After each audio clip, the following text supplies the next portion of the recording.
The purpose of this lecture is to discuss the utility of dreams, the purpose, the role, the dangers, some of the obstacles, as well as the principles by which we can understand a very deep part of our life. And I'll be going through some practices that we can use so that we can better understand our dreams, our relationship to the unconscious, as well as the most spiritual principles that we carry within. It's good to reflect on what dreams are for, to understand why we dream. We've mentioned many times that dreams are the gateway to the divine. And oftentimes our dreams will be a form of instruction, spiritual guidance, and even encouragement from our spirit, wisdom from our internal truth, knowledge about how to work practically in ourselves so that we have a deeper relationship with the divine. And on this path of self-exploration, we get encouragement, we get visions, we get insights, primarily about how to live our life with wisdom. And oftentimes, in dreams, we can have celebrations, victories over hardship, in which our innermost spirit, what we call the being, the divine, encourages, enlightens us, and inspires us to keep us moving forward in our path. We also find that we can be warned about critical issues, dangers. This is the meaning of prophecy, of omens throughout diverse cultures, whereby we are instructed about how to walk effectively in life, to be warned about the future. We also get insight into psychological problems, states of mind that are particularly difficult. Enlightenment about how we ourselves may be impeding our progress, our spiritual growth. We also find practical solutions. Dreams can show us how to solve problems in our daily life, because our dreams are a reflection of what we need to do physically. They're not separate. They're integrated. And then we also talk in this teaching about past lives, remembering past existences, whether from Hinduism or Buddhism, as well as many other spiritual traditions. And in this way, by understanding where we came from, why we are here, we learn how to change fundamentally. By knowing our past states of being, we understand our present situation. This is why the Talmud in the Jewish tradition stated, a dream not interpreted is like a letter unread. It is a message. It is a guidance. So how does divinity communicate?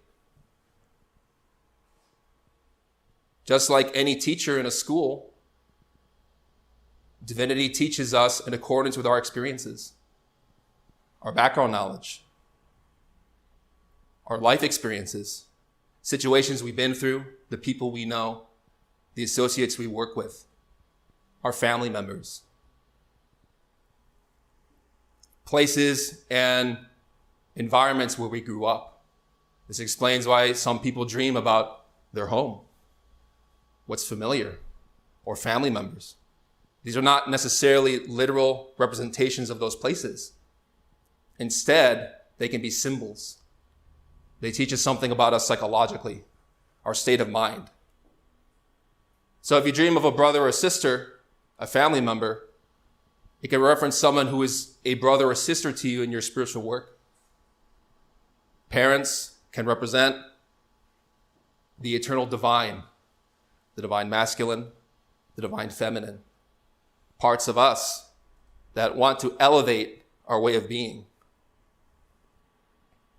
And even though we may dream of other people and places and things, in truth, these represent something about us, So it's good not to take dreams literally.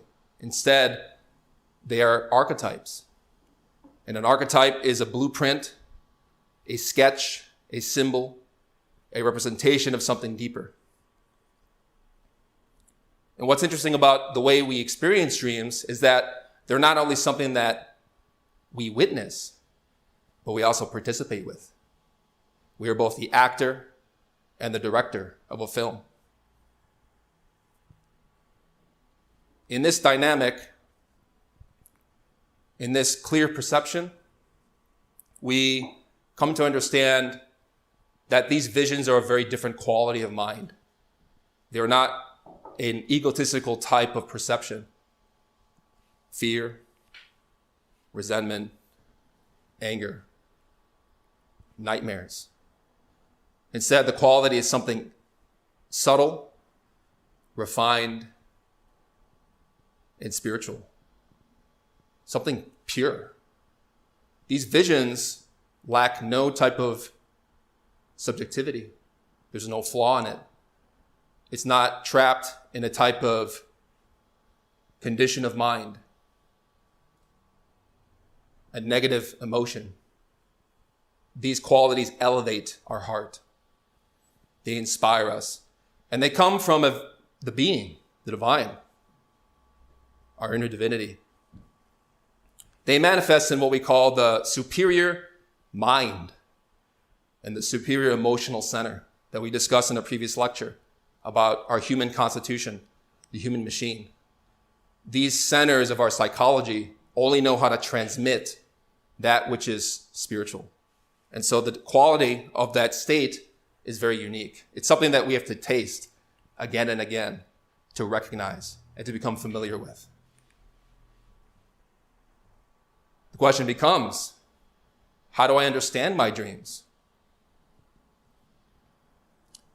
To really understand the language of the divine, we have to expand our vocabulary. This means to study scripture.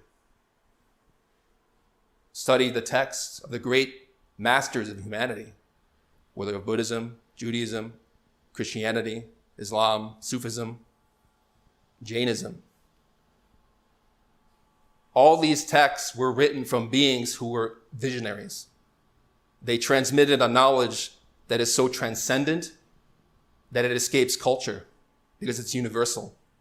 However, they used their particular language, their talents, their skills, and in accordance with the idiosyncrasy of the people they taught, they gave scripture. And all these scriptures are written in the language of dreams. This is why, for example, the Bible or the Quran or many texts which are very impactful seem to be very perhaps contradictory. Some people look at the Bible and say, this doesn't make sense with this, but they're not reading it properly. These texts are a form of dream language. They're not literal. They are representations. And if we want to understand our dreams more, it's good to understand what these great beings taught, to know the consensus and the diversity of symbols that we may experience in our own dreams. We also talk about the language of dreams as the Kabbalah. This is traditionally associated with Judaism.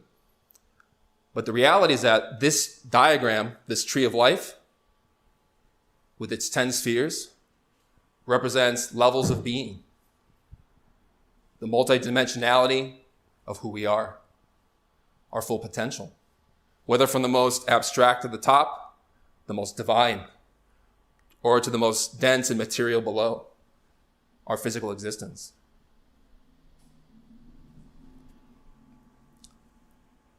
This image is universal. It's in every religion, but not represented in this way.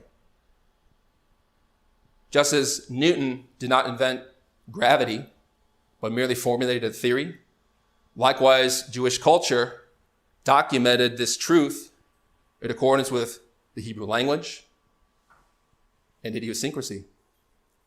But it's useful to study this type of graphic in relation to ourselves. And it's very profound. It's codified. It's a way that we can map our experiences, who we are, where we're going. Kabbalah comes from the Hebrew kabel, which means to receive. It is knowledge that we receive directly from God. It is mystical experience. It is a profound vision. It is insight. It is a psychological, mystical, and archetypal grammar. The language of dreams, the symbols of dreams, are representations of deeper truths, something about us that we need to understand. They relate to our mental, emotional, and spiritual environment. They teach us about our mind. I'm sure we've all had a dream that brought us here, something that provoked our great unease, perhaps our longing, or perhaps gave us insight into or questions about why we are here and what we are doing. This mystical language is something that we understand in our soul. We call it the essence, the consciousness, the spark of the divine that could fully develop into a master, an enlightened one. This language or this knowledge is not intellectual. It's not of the mind. It's a very different apparatus. The intellect is useful in its place, but it can trap us. We have to understand and awaken perception that is beyond our mind and even our cultural habits, our personality, our tastes, our preferences. Consciousness is something deeper. It's beyond our personality. This language is non-literal. It can represent our life experiences, and it can teach us something about what we need to do in our spiritual life. These dreams or this language is multidimensional. There isn't just one meaning to a dream. In fact, many dreams have a deep code that have layers and layers, which over the years we can begin to verify more and more and understand. And the logic of dreams is nonlinear. It doesn't go from A to B to C. The trajectory and the connections are very diverse, which is why we need a lot of intuition to understand them. This tree of life is very deep, and we study it so that we know and understand our experiences. Which is why Samal Vior, the founder of the modern Gnostic tradition, stated, "The objective of studying the Kabbalah is to be skilled for work in the internal worlds. One who does not comprehend remains confused in the internal worlds.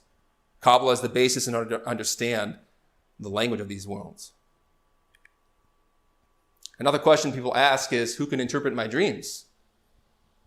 This is something we get quite a lot on our website, as well as during lectures or on internet forums.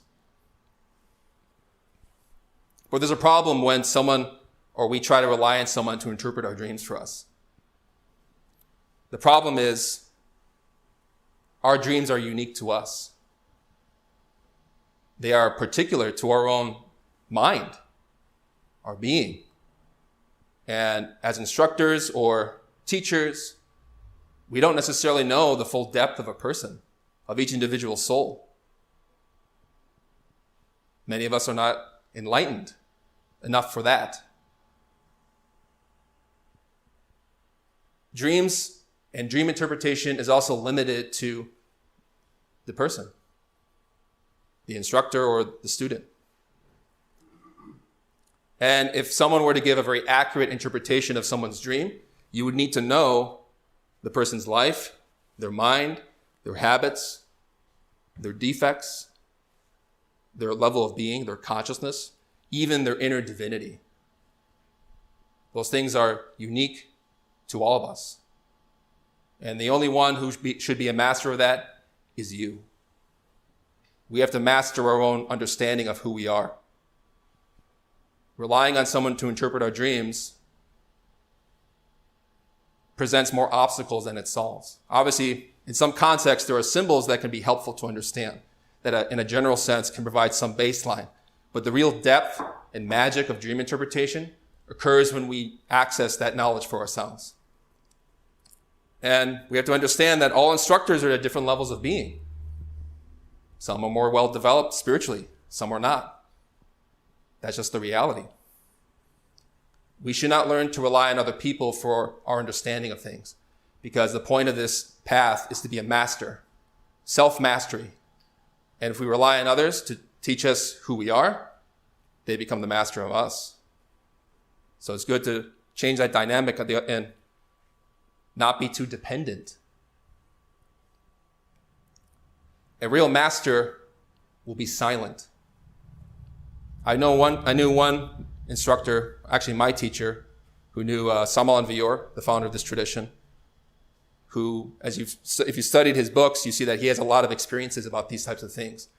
When my instructor asked him to interpret a dream for him, Samael Vior just remained silent, meaning, go home and meditate. I know the answer, but you need to figure it out. If we rely on our own inner intuition, we gain confidence, faith, and strength in our own capabilities. It's good to remember that. But obviously, it's easy to rely on a dictionary. We often go to books to explain our experiences, to identify and get some sense of what's going on. But another problem with this type of guidance or this type of book is that oftentimes symbols are multifaceted. They're not singular in meaning. Symbols have many dimensions of insights into them. For example, a cross. We know not only within Christianity, but within many religions. And there are many layers and insights into what a cross symbolizes. A book can say a cross means this, but that's just one level of interpretation. It doesn't apply to the whole spectrum of what you perceived and what you experienced. It's also important to remember that each symbol is contextual. They're interdependent. They're not isolated phenomena. One symbol, like a cross, can relate to another symbol in a dream. Therefore, you have a relationship there. Things are augmented. The symbols are enhanced because it's not just isolated by itself, but there's something else added to it. There's a relationship there. Likewise, the question becomes, how do we interact with the symbol? And I think this is one of the more important points, because if you dream of a cross, are you carrying it? Is it weighing you down? Is it on your head? Is it on a temple? Is it within a temple, within a dream?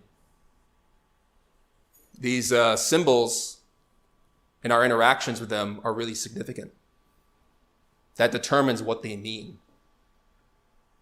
And this also relates to the psychological mood of our experiences, because our emotional reaction is the key. It's actually the doorway to understanding what the symbols mean, because the world of dreams is the world of emotions. And if we analyze our intuition, how we feel about the dream, we can better understand what's going on. Also, only individuals can be intuitive. A book is limited. Books can't be flexible. They have one, perhaps, explanation for things, or maybe two or three, if we're lucky. But an individual has a whole range of potential to interpret. And also, the dream dictionaries, often of our contemporary age, are limited to the level of being of their authors. So not all people who write dream dictionary books are enlightened. This is why we rely on scripture, because those beings who taught those traditions were from the heights. So it's good to rely on high quality material to be able to understand what's going on. So this brings us to the next question. How do we know that a dream is true? They have to relate to our physical life, our conscious states, our emotions, our mind, situations in life. There has to be a connection. Otherwise, it's fantasy. It's desire. It's an illusion, a mirage.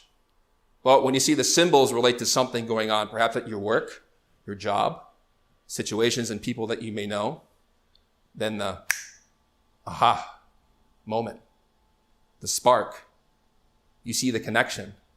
There's something going on that you have to look out for in your day. Personally, for me, I tend to have a lot of dreams about my job because I have a difficult one. But we get clues about how to navigate situations. And then if you're very conscious and alert, you can see this is it. You know without having to think about it. And we've already explained how dreams operate on multiple levels. So you may have a dream that means something one day, but also gathers more significance throughout the years. You see that there's deeper profundities and layers that only manifest themselves when we have more life experience. And then we see, this is what my divinity was telling me. So, as Samuel Alvear states in his book, Sexology, the Basis of Endocrinology and Criminology, the methods or the attitude we need to interpret dreams. Symbols must be analyzed coldly, without superstition, maliciousness, mistrust, pride, vanity, fanaticism, prejudgment, preconceptions, hatred, envy, greed, jealousy, etc. This is because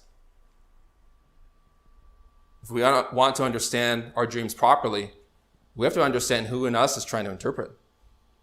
It's going to be an odd question. We've talked extensively about this graphic, the human machine, with its 5 centers. The intellect, where we process thought, emotions, where we experience sentiment and feeling, our motor center relating to movement, our instinctual center related to digestion, unconscious appetites, instinct, reflexes, and also our sexual drives too. Through these centers is how we manifest life. We experience life. And as we've talked many times before, we have a wide range of conscious experience, whether from negative emotions and thoughts to the most elevated and spiritual.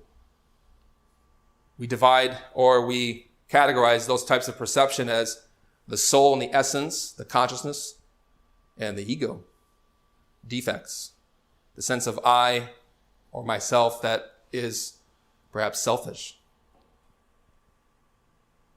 If we want to interpret dreams properly, we have to question, is it my fear that wants this dream to mean one thing?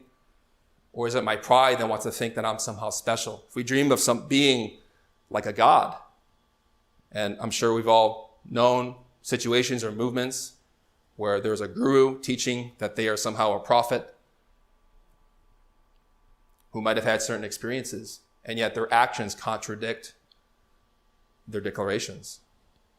So we have to be very careful with our analysis that we're not fearful or interpreting a dream because of our resentment towards someone. We'll explain why a little bit more.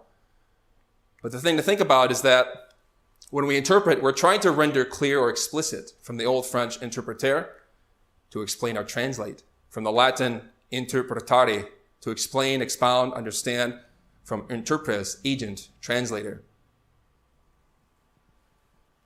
We know in a situation in life that if we have an argument, our anger may be interpreting everything through anger. And later we come to realize we didn't see the situation for what it is.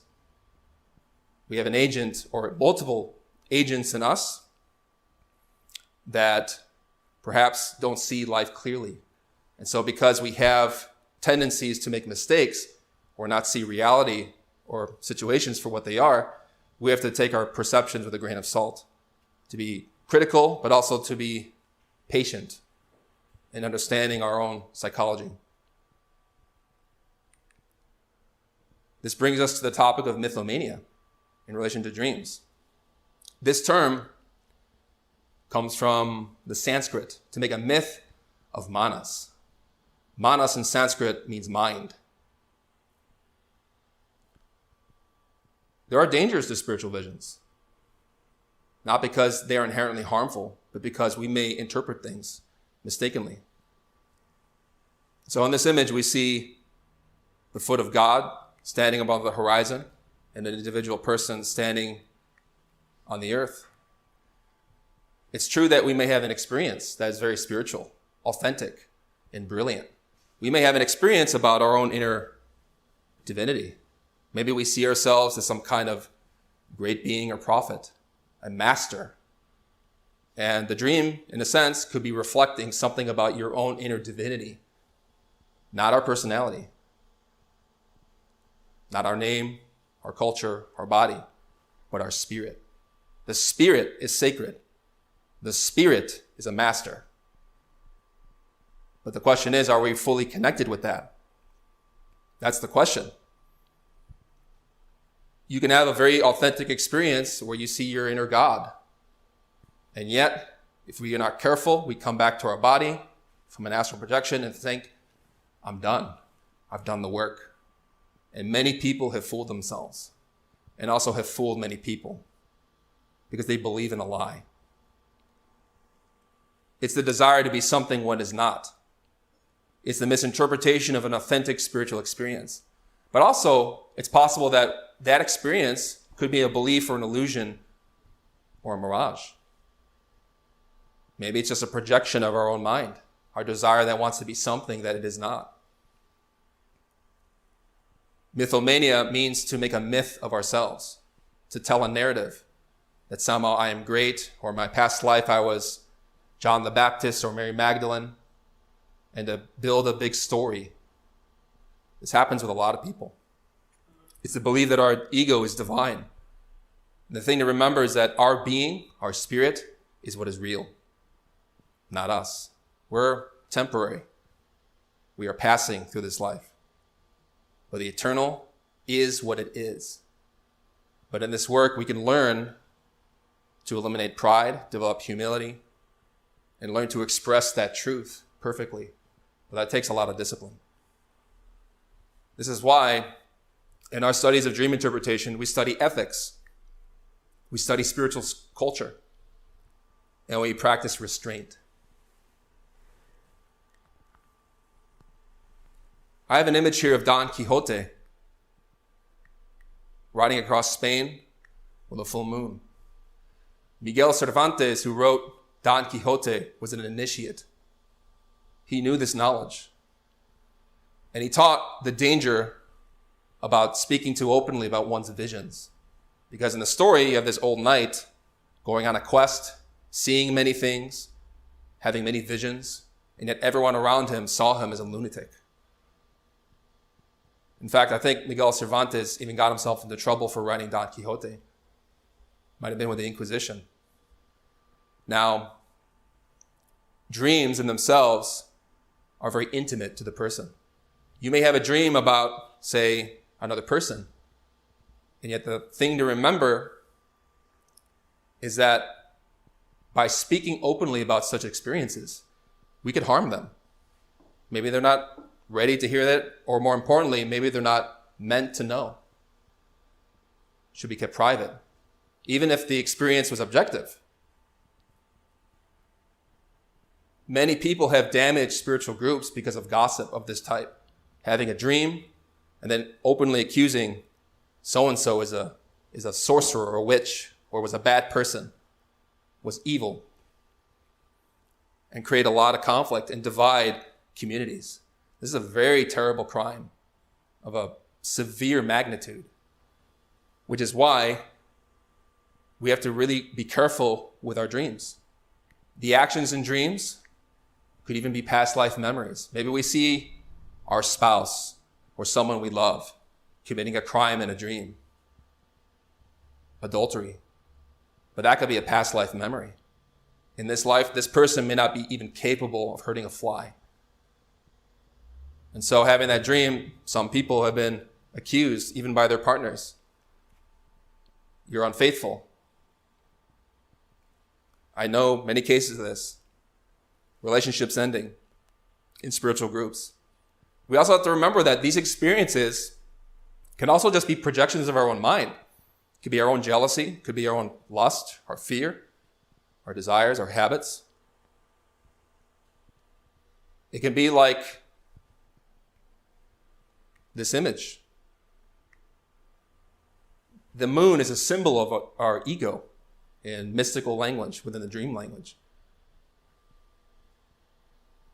We say, in a spiritual sense, the moon is a cadaver. It's dead, has no life of its own. It's only animated by the sun. And as a metaphor, our inner divinity is like the sun. But our hatred, our pride, and anger, these are like the moon. They borrow and trap the light of the spirit and don't allow it to fully manifest. And this moon represents danger for us because oftentimes we know, even from science, how the moon is a mechanical entity. It regulates many qualities and forces in nature. And oftentimes our habits and desires just happen. So we have to be very careful with our speech. We should learn to develop what's called an intellectual spiritual culture.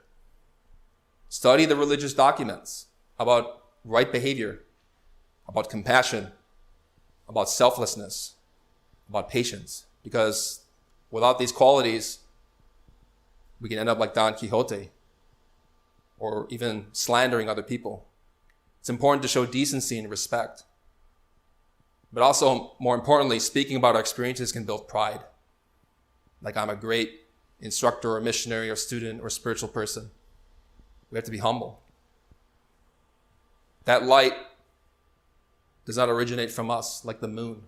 It comes from the sun. We are but the vehicle for that. So there are 3 stages for dream interpretation. We show this image of the tree of life again because this maps out our multidimensional being. All the different dimensions from the most dense to the most spiritual. Now, when we have dreams within any type of these spheres, it's important to think about these 3 principles. Saint-Monvier stated the following: imagination, inspiration, and intuition are the 3 obligatory ways of initiation. So initiation is our spiritual work, to begin a new type of life, to learn to take dreams seriously, to learn to understand their connection to us, to guide our spiritual work. We'll talk about what these 3 are. We've explained that imagination has been known by a technical term in French, clairvoyance, clear vision. We call it imagination. That term clairvoyance was invented to confuse people because there were a group of French mystics who wanted to keep their teaching secret, so they used the term clairvoyance to make it sound technical, like it's something complicated that only a few have.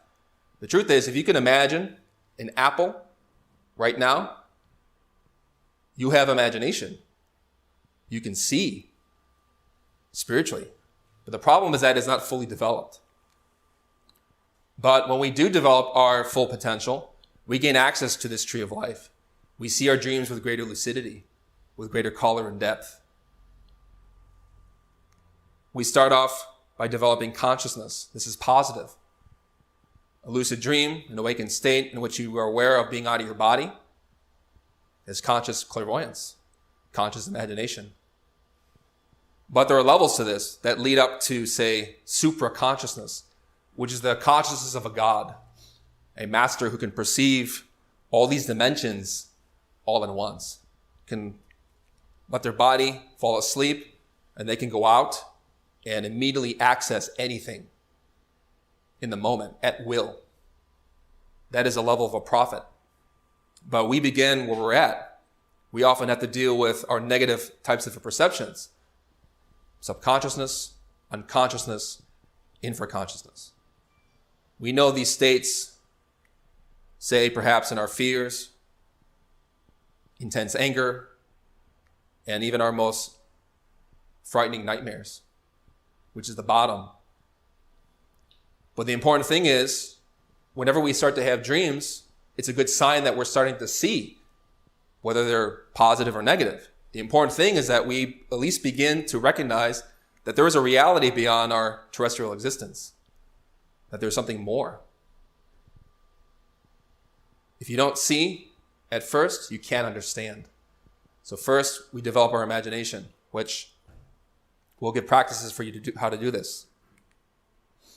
But after having the perception of a dream, the next point becomes inspiration. Inspiration is recognizing a symbol. It's when you know in your heart with a lot of joy, this is a message from my inner being. This comes from God. Now let me seek to understand it. This explains the definition of inspiration in its original sense. The immediate influence of God or a God, or our inner divinity, and perhaps a spiritual master who may be teaching us in the world of dreams. It comes from the Latin inspirare, to breathe upon. We all know the saying to have a breath of fresh air, something insightful. We're rejuvenated, we're inspired. This is an important step, because when you know that you've received a symbol, the next task is to understand it. And this is intuition, the comprehension. You know what the symbol means. It's insight, you directly perceive it, and you immediately understand its significance. Now, these three stages are not necessarily plateaus. They can happen all at once. They can happen over the course of many years. Maybe you had a dream or were inspired by a symbol in your childhood that only now you're beginning to understand. It happens like that. But with meditation and different practices, we learn in the moment how to understand it immediately. So one practice that you can use to intuit or understand your dreams is a mantra. Now, mantras are sacred sounds. They help us to vibrate energy within our physiology, our mind, our heart, our spirit. And by prolonging these vowels and pronouncing them with a lot of faith or intention, immersing yourself into the sound, you learn to activate qualities of your psyche that are dormant. It also helps us to train our mind, because our mind, the intellect, is the primary obstacle, as we've explained previously. This is why Samal Vayur stated the following in Dream Yoga. The mind is like a wild horse, and we have to learn to control it with the whip of willpower. No one can enter higher initiations with the mind. Only the heart can lead us to higher levels, because the heart has a wonderful power if we develop it wisely. Intuition can open the entrance so that we can enter consciously into the world of Morpheus, the world of dreams. So you take the sounds, the vowels, and you prolong it like this. Onro.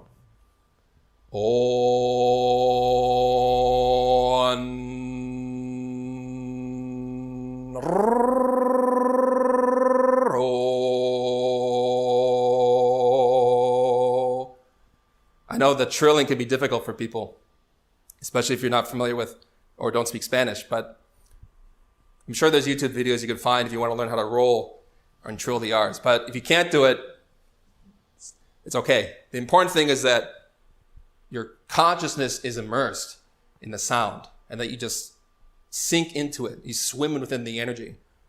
And you can do that for about an hour is good. That'll help you not only be lucid within dreams, but also how to intuit and understand. Because the heart chakra, as we see in this image, is the center of our being. So there are 7 chakras, 7 flowers or senses of our astral vehicle. These chakras have been known by the names of Muladhara, Svadhisthana, Manipura, Anahata, Vishuddha, Ajna, and Sahasrara. But the Christians call this the 7 churches from the book of Revelation. Ephesus, from the bottom going up, Smyrna, Pergamos, Thyatira, Sardis, and then Philadelphia, and then Laodicea. This is why in that enigmatic scripture, the book of Revelation, we find many injunctions that are symbolic. It's perhaps the most difficult book in the Christian canon to interpret, because that language is dreamlike. It's symbolic. It's pure vision. And it's clothed in terrestrial language to hide a principle or truth. Now, another exercise you can use to develop your ability to interpret dreams is to work with this throat chakra, Vishuddha, or the Church of Sardis. Now, we know that speech is powerful. Our words manifest our intention, our psychology. And it is through that center in which the word what we call in Greek the logos, the divine, expresses. So this is why mantra, again, is very powerful in a spiritual sense. And why in the book of Revelations it states, he that hath an ear, let him hear what the Spirit saith unto the churches. Because divinity speaks to our consciousness when those flowers are activated, when the churches and the chakras are spinning, when we work with this energy, so that we can learn to perceive more and also understand more. So the throat chakra is very powerful for that too. There's a mantra called Om Shiva Tum E, which vibrates in the throat. It's pronounced like this. Om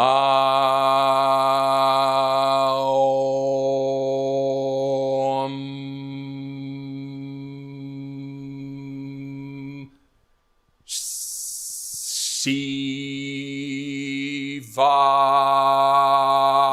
Tum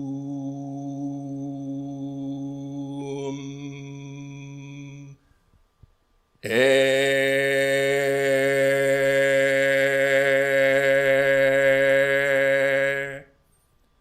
Different vowels vibrate with different centers, but that mantra helps to strengthen the throat chakra. And it may be, with time, you begin to understand and intuit more about what your dreams mean. So let's actually get into the laws of interpretation. There are 4. These laws are eternal, just as the language of the Spirit is eternal. Scriptures and dreams can be interpreted through philosophical analogies, through contrary analogies, through correspondences, and through numerology. The first is philosophical analogies. We included an image of Raphael's The School of Athens. Philosophy has traditionally been studied as a belief or intellectual knowledge about human experience. In its original sense, philosophy refers to philos sophia, which in Greek means love of wisdom. Real love of wisdom applies to the spirit, love of the divine. Because Sophia, if you're familiar with Gnostic texts, the Gnostic Gospels, is a representation of the soul that ascends from this physical world up to the spiritual heights. But Sophia can also be a representation of our inner being, because the divine is wisdom. Now, we study philosophical analogies because in dreams, different representations or symbols can mean different things. They have associations. A is B, or C is D. An example could be a book. Literally, a book, in its objective sense, is a collection of paper with ink on it. But to us, to our terrestrial way of being, a book is a gateway. It's a form of knowledge. It encodes profound wisdom.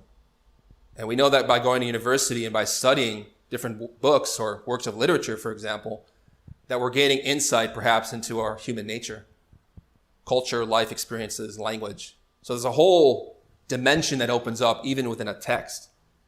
But objectively, a book is just paper. Instead, to our understanding of things, a book is analogous to something else. And if you dream of books or a book, it can reference the need to study and understand more, to practice more spiritually. Because divinity can be showing us that there's more for you to understand from the book of your own life. And that a book perhaps is a philosophical analogy of high wisdom as represented by Raphael in this painting. I believe we have Plato walking with Aristotle. Plato is pointing towards the heavens. Aristotle is debating him or trying to learn from him. Symbols. Different symbols have philosophies attached to them, which is why in different religious scriptures, the emblems of different faiths encode a lot of knowledge. They embody entire traditions. So it's good to study what those traditions are referencing and what they mean.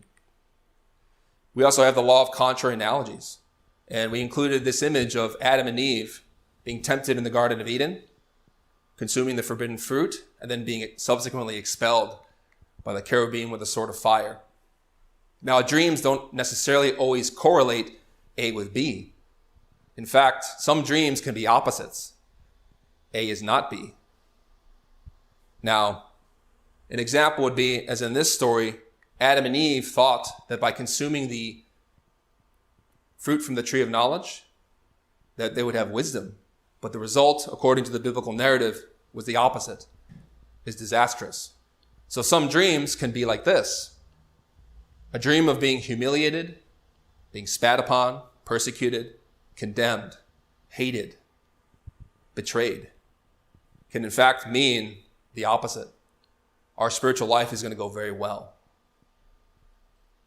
This happens because in the spiritual work, when we begin to change ourselves, divinity places necessary impediments or ordeals for us to conquer.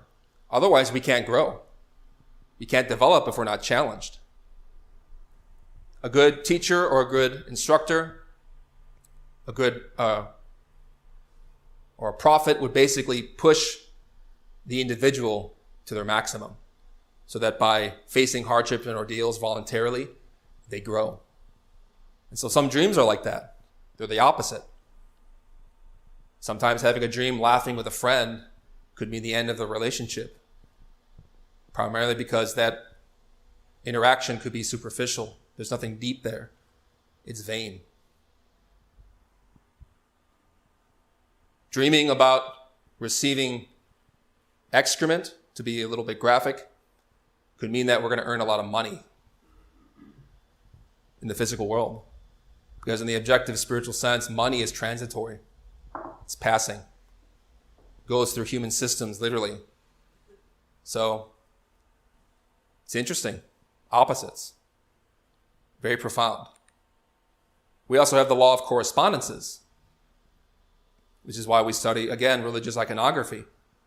We see here Joseph and Mary above the Christ child and the nativity of Jesus. To see a child in a dream could correspond to many deep things, can reference us. Our soul in the beginning of this work is a child, is learning to develop, is learning and growing. And likewise, we see the divine couple, the divine parents, our divine father, our inner spirit, and our divine mother, referenced in some traditions as the Kundalini. Within Hinduism, many names for different truths. And so different symbols can correspond to different things. Maybe a dream about a bull knocking, destroying, breaking our home. It could relate to someone in the physical world who's angry with us. It's a correspondence. Or, again, like dreaming about your brother or sister. It could be someone in a spiritual work who you're working with, who you know.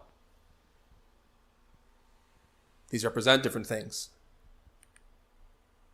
Perhaps most interesting for me, but also for a lot of people too, is the law of numerology, the eternal tarot. Numbers are the study of Kabbalah in the traditional Jewish sense.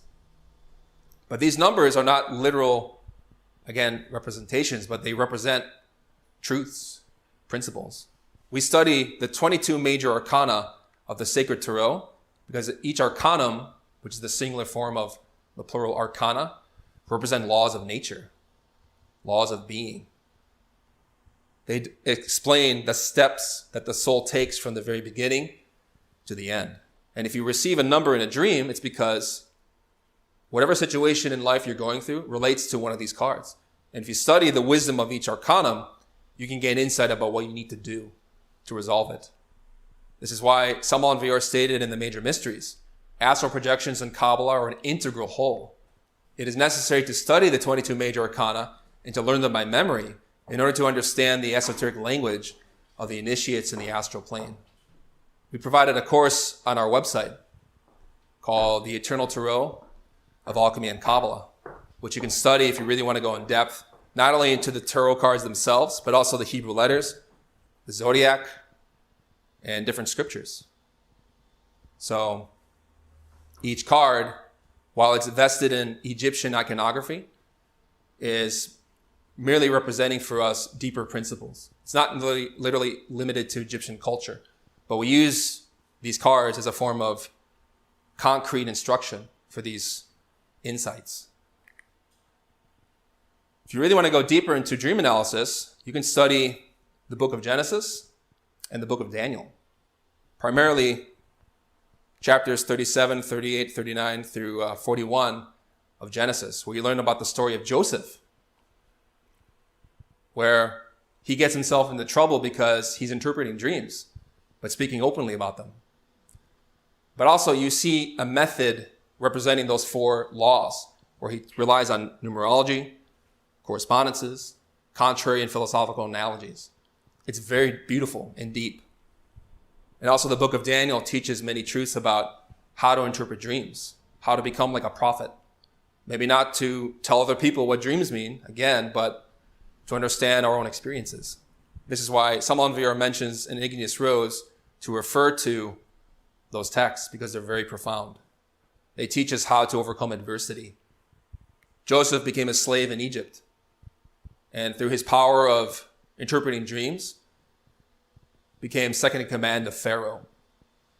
Likewise, Daniel, who was put through trials and tribulations, managed to become a figure of authority, a master, facing the lion's den, the slings and arrows of outrageous fortune, to quote Shakespeare, and by taking arms against a sea of troubles, opposing and ending them. Some dreams are also prophetic and predictive, which is why Samanvira states in Dream Yoga, during conscious astral travel, we can be taken to the future to see things, actions, projects, or processes that will take place at some undetermined time. These kinds of dreams can also be given based on opposite analogies, numerology, associations, etc. Any prophecy or announcement can especially occur on Wednesdays between 9 p.m. and 3 a.m. So often those dreams that happen right before we wake up, those are going to be the most immediate, have the most immediate impact. Something's going to happen that day related to the dream. Maybe if it's a little earlier in the day or earlier in the night, could be something related to something that might happen in a couple of years even. But right when you wake up, when it's most fresh, those tend to have the most immediate relevance.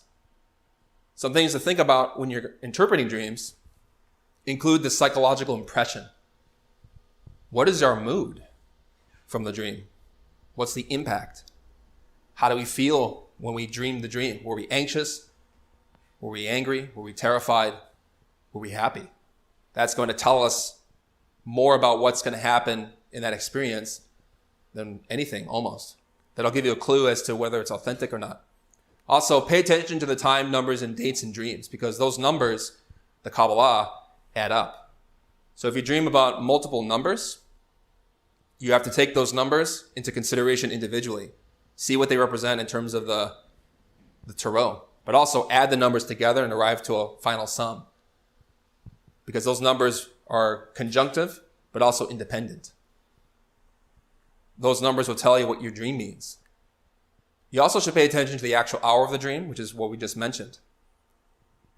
It's also good to consider the date and time the dream event will occur. So if you're told about something will happen in the future and they give you numbers, pay attention to what those numbers represent. Not literal, but it'll teach you a bit about how it might play out. Colors and sounds are also very significant. Lighter, happier colors tend to be much more pleasant, more positive, whereas dark, clouded colors, blacks, dense colors, agitated colors often represent more negative emotions. And also, we have to consider whatever situations and circumstances we're experiencing in our physical life. Because if the dream doesn't match up with the experience, we have to discard it as a projection. And also, there are 3 principles to consider when we are studying ourselves.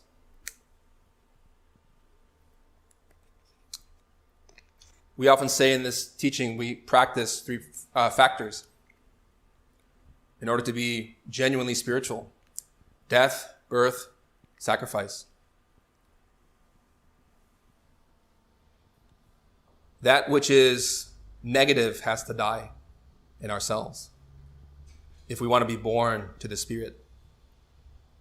That which is impure, corrupt, insufficient, and weak debilitating, and difficult has to be transcended. There has to be a form of death to perhaps pride in order for humility to be born, or a death to anger in order for sweetness, compassion to emerge. Birth represents the awakening soul, the virtues of the soul. Astral projections, awakenings, conscious travels, understanding internal experiences. And likewise, as we see Jesus of Nazareth helping the poor, we should learn to sacrifice for humanity. In whatever form we're capable, whatever our skills are, we should be of benefit to our communities. Because these three factors, transforming conditions of mind, giving birth to the soul, and also being better people.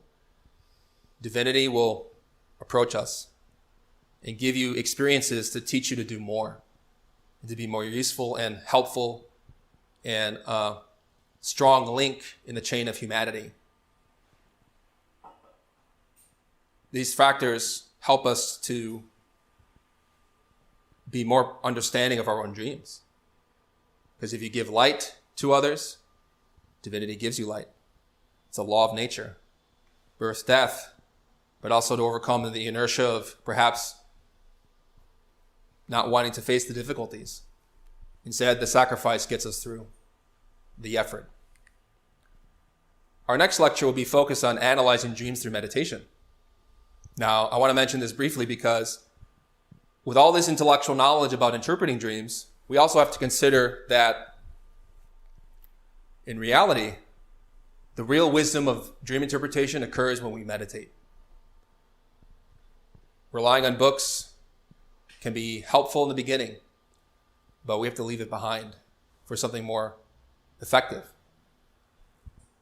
By meditating, by silencing our mind peacefully, by understanding ourselves and learning how to concentrate and imagine our experiences, we learn to extract what is most essential. This type of understanding comes to us when we let our body rest, harness our energies, calm our emotions, relax our mind, and direct our willpower, our concentration, and activate our imagination to visualize the dream itself that we experience and concentrate on it and ask our inner divinity to teach us what we need to know. That's meditation in a nutshell. And when we meditate, we also learn to access these states of this tree of life. By suspending our senses in this physical world, we go higher. And we can access knowledge that is really deep. You can actually relive the dream itself by meditating on it. Go back to the experience. See what's hidden there and understand more. Because meditation is a state of being. It's not necessarily a practice in itself, but in a conventional sense, we say it is. But meditation is when we put behind our personality, our mind, ourselves, and the soul witnesses the truth. This is why, to conclude, I like to relate what Paul of Tarsus says in the book of Corinthians in relation to dreams, which some people obviously may not make the connection, but I would like to. He's emphasizing how the purpose of dreams and understanding prophecy is for a larger work, and that having dreams is a wonderful and beautiful thing, but it's useless if we don't apply the message. Love never faileth, but whether there be prophecies, they shall fail. Whether there be tongues, they shall cease. Whether there be knowledge, it shall vanish away. For we know in part and we prophesy in part. But when that which is perfect has come, then that which is in part shall be done away. When I was a child, I spake as a child. I understood as a child. I thought as a child. But when I became a man, I put away childish things. For now we see through a glass darkly, but then face to face. Now I know in part, but then shall I know even as I am known. Also I am known. Dreams can give you partial knowledge. A dream has a beginning and an end. So we shouldn't be attached to experiences. Prophecies come and go. What matters is the context for this type of work, so that by developing love and working on ourselves, we spiritually mature. Again, like the image of a child. The child becomes a man, a human being, a perfect individual. And therefore, in the beginning, we see darkly. We may not see dreams so clearly, but with time and practice, it improves. Some resources that we have include Tarot and Kabbalah by Samael Aun-Weor, as well as his book, Dream Yoga. Highly recommend that you study them. Learn the sacred arcana of the Tarot and learn different practices for how to astral project. They go hand in hand. This is why Swami Shivananda wrote in The Philosophy of Dreams, every dream presentation has a meaning. A dream is like a letter written in an unknown language. To a man who does not know Chinese, a letter written in that language is a meaningless scroll. But to one who knows that language, it is full of most valuable information. These texts will teach you how to interpret dreams very deeply. The Tarot and the Kabbalah and Dream Yoga. We always end this lecture series with practices.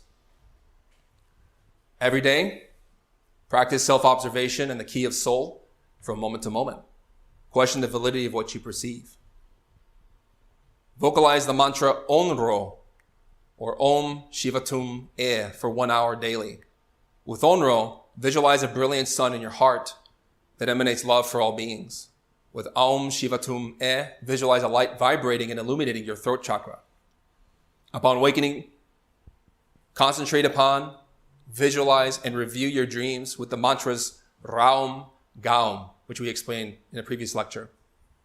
Recall what you perceived externally and internally. Question the validity of what you perceived.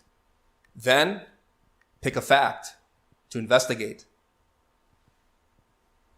Meditate on that fact. Do not speculate, theorize, or intellectualize. And lastly, record your experiences in your spiritual diary. So some of you may not have been here for the former lectures, but if you listen to the series from the beginning, you'll get access to some of the other mantras like Raum Gaum to help with remembering dreams and the practice of the key of soul, which we talked about in our lecture called How to Lucid Dream. So at this point, I'd like to open up the floor to questions. So do visions only appear or come to those who are on the path of initiation, or is it just anyone? Like, do they just come to just anybody, or do you have to be on the path for visions to come to you? If God only taught the initiates, we'd be in trouble. Because we're trying to become initiates. So out of compassion, divinity teaches us to turn us around. Which again, if you read Paul of Tarsus' story, he was a persecutor of the Gnostics, the first Christians. It is said that he killed out of his zealousy for his Hebrew tradition. But by riding to Damascus, he was struck by lightning. Obviously, that's a symbol. By receiving suddenly insight in that he knew he was wrong. So that vision came to him even though he was a criminal. So all of us have our own mistakes to deal with. But out of compassion, divinity always reaches out. Sure. Why some dreams you can experience the same dream several times, and why others just one time? Why? Good question. I spent some time in my last lecture talking about that. It's called How to Consciously Return to Dreams. Recurring dreams are oftentimes divinity's way of knocking on our head or knocking on the door, trying to get us to understand something really deeply. Now, recurring dreams and symbols are often the way divinity gets us to pay more attention. There's a lesson to be learned there. Whether it's a repeated situation, repeatedly meeting with a certain person, seeing a symbol, being in a certain place. We call that the initiator element or the unifier element of dreams. Because out of the chaos of dreams, we begin to see a type of structure in order. Now, that unifying element is the recurring dream symbol. And when that dream repeats, it's because we're getting a profound lesson. So something needs to be learned there that we're perhaps not picking up on. But also divinity gives those recurring dreams, because if you recognize the symbol in the dream, you can suddenly say, I'm awake. Now let me go learn something valuable in the astral plane. So it's a way to wake up. It's a way to be more cognizant, to remind us of that we're not in our physical bodies anymore. We're dreaming. It's a way to wake up. Yes? For those who are new, could you give a brief explanation of the key of soul, its purpose, and how that helps us with dreams? Sure. We practice an acronym. Key of soul. Subject, object, location. It's an awareness exercise. If you're walking down the street in Chicago, you pay attention to yourself. You observe, be mindful of your own mind, your states, your mood, your actions. If you're walking on the street, pay attention to yourself, but also be aware of the objects around you. Cars, the sidewalk, people. Or if we're in our own home, bookshelves, TV, whatever we own. Location is the recognition of where we're at. We're in Chicago, or we're in our house, or we're with a friend. Most times in life, we don't really pay attention to what's there. We're often dreaming. We could be walking down the street, maybe on our iPhones or devices, thinking of one thing, feeling another thing, and doing something completely different. Our attention and awareness is dispersed. It's not concentrated. It's not developed. And if you're not practicing mindfulness in the daytime, when you physically go to sleep and your body rests, you carry those same habits into the dream world. So we'll have dreams. Perhaps we're doing miscellaneous things like in our daily life. But then we return to our body, we wake up and we say, I was dreaming. If you train yourself in the daytime to pay attention, to be mindful, to be awake, be aware of yourself, your objects around you, and where you're at, suddenly you may find you're walking in some strange city. You're talking to people and they're talking to you in another language. And then you question, what is going on here? Why am I in Spain? I'm from Chicago.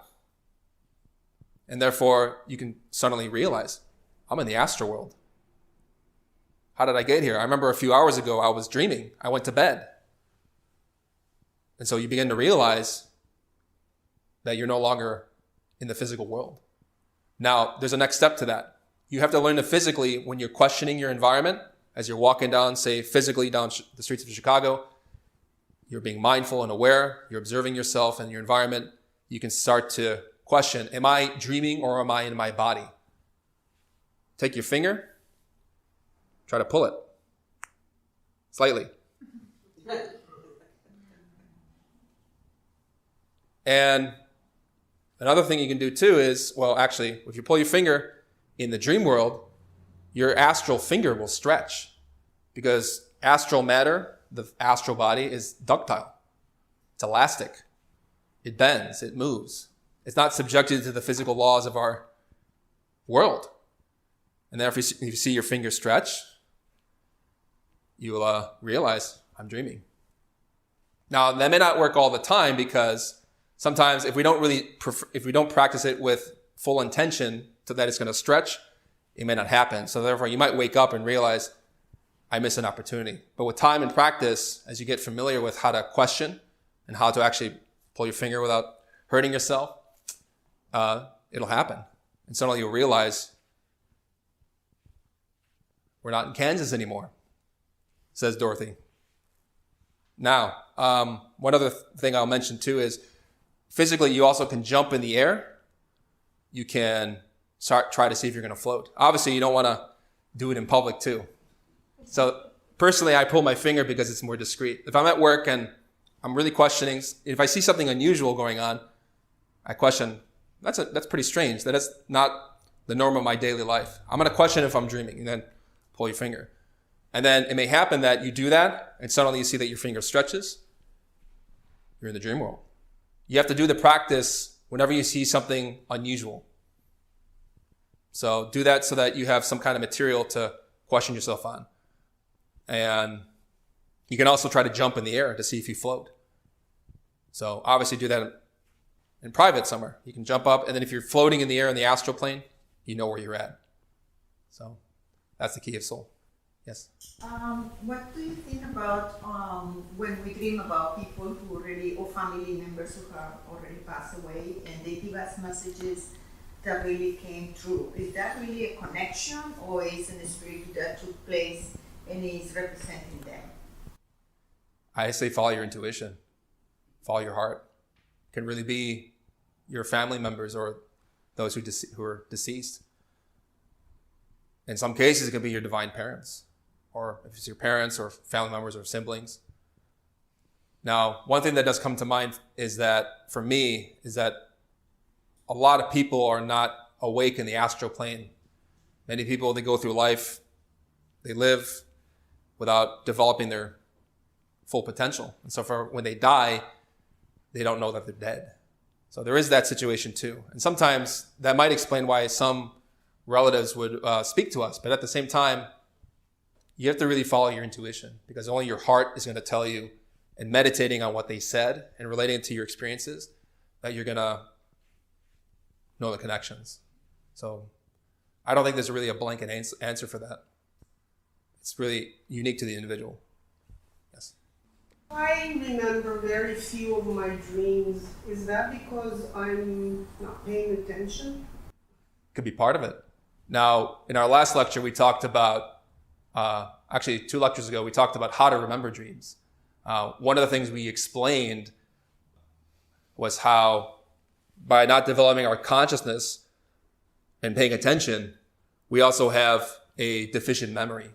But also there are techniques to help with the memory of the brain, as well as the memory of the internal bodies. Because our inner constitution, such as our astral vehicle, our mind, our heart, have a type of material existence.